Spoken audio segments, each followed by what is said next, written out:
மகிமைப்படுவதாக. இதனால் இந்த காலவேளையிலே கர்த்தர் நம்மை அவருக்கு பலப்படுத்தும்படியே நமக்கு தெரிகிற வார்த்தை ரோமர் எழுதின நிருபம் அதனுடைய 5வது அதிகாரம் அதனுடைய 5வது வசனம்.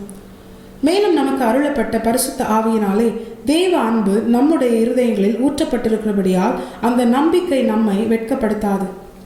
கர்த்தருடைய பரிசுத்த நாமம் மகிமைப்படுவதாக. இந்த வசனத்தை கொண்டுதான் தேவ தேவசனங்களாகி நம்மை இன்று அவர்கள் பலப்படுத்துகிறார்.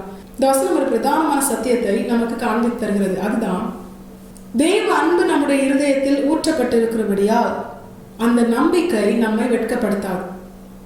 அது என்ன அப்படின்னா, நம்முடைய இருதயத்துல ஆண்டவருடைய அன்பு ஊற்றப்பட்டிருக்கும் போது, என் மேல ஆண்டவர் அன்பா இருக்காரு, எனக்கா ஜீவனை தந்தாரு, அவர் என்னோடு இருக்கிறாரு, என்னுடைய பாவத்தெல்லாம் மன்னிச்சு என்னை அவருடைய சொந்த பிள்ளையை ஏற்றுக்கொண்டாரு, அப்பா பிதாவை என்று கூப்பிடப்படுகிற புத்திர சுவிகாரத்தின் ஆவியை தந்திருக்கிறாரு அப்படிங்கிற ஒரு நம்பிக்கை எந்த விதத்திலும் நம்மை வெட்கப்படுத்தாது.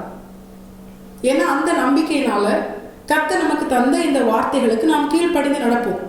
அப்படி நடக்கும் பொழுது நம்மை சூழ்ந்து எல்லாமே அனுகூலமா இருக்குமான்னு கேட்டால் நிச்சயமா இல்லை. நிறைய பிரச்சனைகள் வரும். உலக மனிதர்கள் நமக்கு விரோதமாக செயல்படுவாங்க.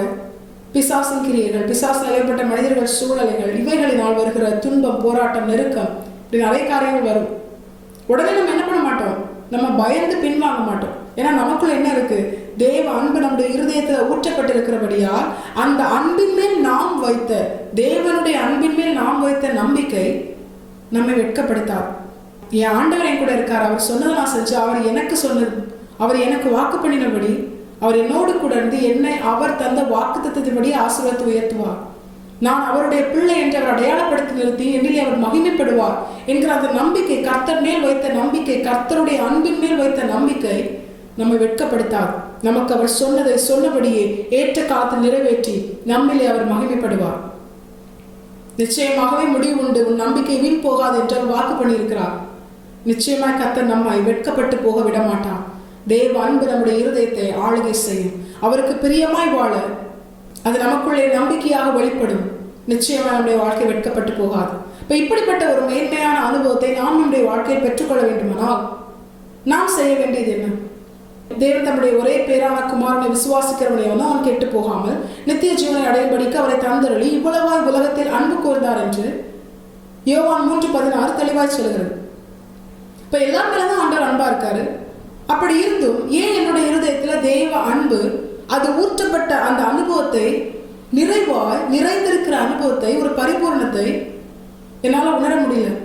தேவ அன்பை பரிபூர்ணமா உணர முடியலனாலும் தேவன் என்மேல் அன்பா இருக்கிற அந்த காரியத்தை என் வாழ்க்கையில என்னால் அறிந்து கொள்ள கூட முடியல. அது எனக்கு ஞாபகம் கூட இல்லை. அது ஏன் என்னுடைய வாழ்க்கையில் அப்படி இருக்கு? ஆண்டவருடைய அன்பை நான் உணர்ந்தாதானே, அது என்னுடைய இருதயத்தில் ஊற்றப்பட்டதை நான் உணர்ந்தால் தானே அந்த நம்பிக்கையினால் நான் கர்த்தருக்காக வாழ முடியும். அது நிமித்தம் என்னுடைய வாழ்க்கை வெட்கப்பட்டு போகாமல் கர்த்தர் நாம மகிமைப்படும். இது ஆண்டவர் என்னால் அன்பா இருக்கிறது என்னால் உணரக்கூட முடியலையே, அப்படிப்பட்ட ஒரு நிலையில் என்னுடைய வாழ்க்கை இருக்கே அப்படிங்கிற கேள்வி நமக்குள்ளே எழுந்ததையானால் அதற்கான பதில் தான், எடுத்த உடனே தேவ அன்பு உங்கள் இருதயத்தில் ஊற்றப்பட்டிருக்கிறது அப்படின்லாம் வசனம் சொல்லல. இந்த வசனம் எப்படி துவங்குகிறது தெரியுமா? மேலும் நமக்கு அருளப்பட்ட பரிசுத்த ஆவியினாலே தேவ அன்பு நம்முடைய இருதயங்களில் ஊற்றப்பட்டிருக்கிறபடியா அந்த நம்பிக்கை நம்மை வெட்கப்படுத்தாது. அப்ப இப்படிப்பட்ட மேன்மையான அனுபவம் நம்முடைய வாழ்க்கையில் நடக்கணும்னா தேவ அன்பு நம்முடைய இருதயத்தில் ஊற்றப்பட்டிருக்க வேண்டுமேனால் அது நிமித்தம் நமக்குள்ள ஏற்படுகிற கர்த்தருடைய அன்பை குறித்த அந்த நம்பிக்கை நிமித்தம் நம்முடைய வாழ்க்கை வெட்கப்பட்டு போகாமல் கர்த்தர் நாமும் நம்முடைய வாழ்க்கையில் மகிமைப்பட வேண்டுமேனால் நமக்கு அருளப்பட்ட பரிசுத்த ஆவியானவரால் தான் இந்த காரியங்கள்லாம் நடக்கும். இப்ப சிம்பிளா சொல்லணும்னா, பரிசுத்த ஆவியானவர் நமக்குள்ள இருந்தால்தான் தேவ அன்பு நம்முடைய இருதயத்தில் ஊற்றப்பட்டிருக்கிறதை நம்மால் உணர்ந்து கொள்ள முடியும். நம்மால் அதை அனுபவிக்க முடியும், பெற்றுக்கொள்ள முடியும். எல்லாரையும் தான் ஆண்டவர் நேசிக்கிறாரு. ஆனா எல்லாருக்குள்ளேயும் தேவனுடைய ஆவி இருக்குமா அப்படின்னு கேட்டா நிச்சயமா இல்லை.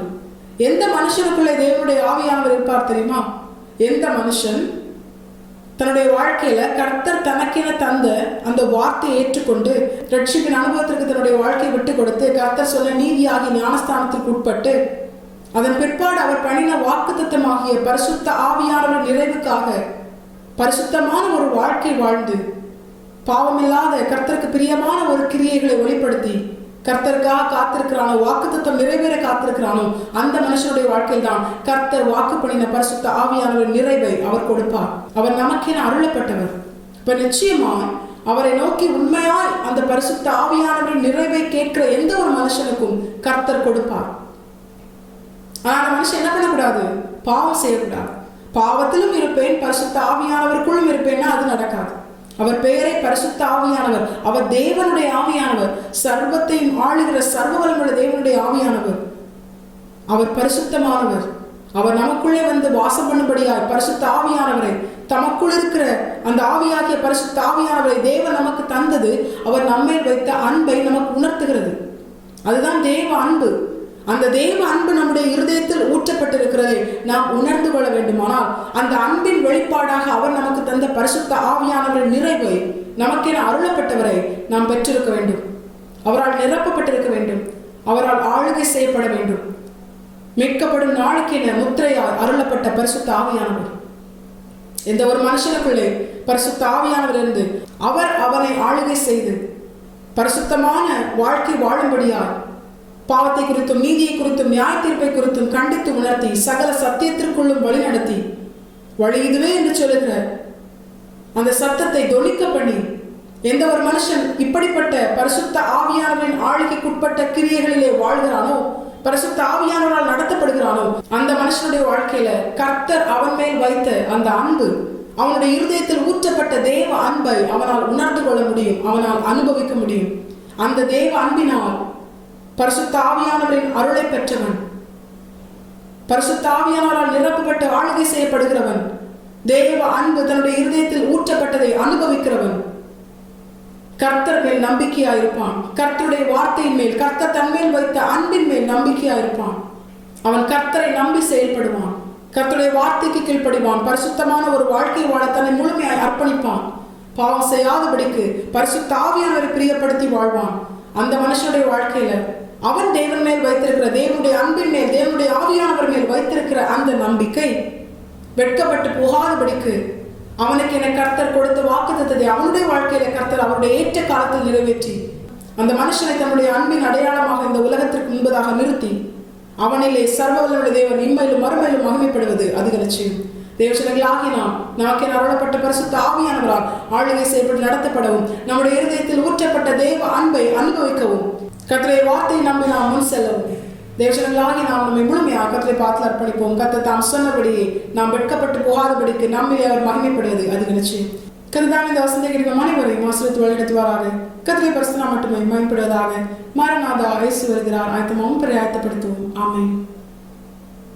பலன் ஒன்றுமில்லை என்று நான் அறிவேன், அவர் பல